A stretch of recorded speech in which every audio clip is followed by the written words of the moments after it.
कल्याण लोकसभा मतदारसंघ अंतर्गत मतदार जनजागृती सहभाग कार्यक्रम राबविण्यात येत असून भारत निवडणूक आयोगाच्या मार्गदर्शक सूचना व निर्देशानुसार निवडणुकीतील मतदान प्रक्रियांमध्ये मतदारांचा प्रत्यक्ष सहभाग वाढवणे, मतदान प्रक्रियेपासून कोणताही नागरिक किंवा मतदार वंचित राहू नये याकरिता उल्हासनगरमधील डॉक्टर बाबासाहेब आंबेडकर अभ्यासिका ते गोल मैदान पर्यंत हे भव्य जनजागृती रॅली काढण्यात आली।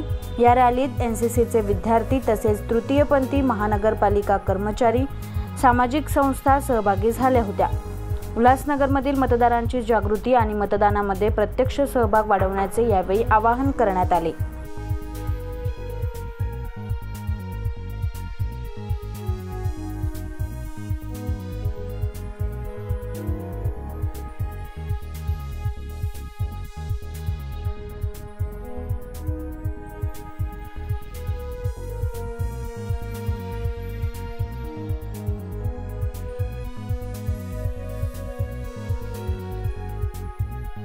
अभिलाष डावरे, PV न्यूज, उल्हासनगर।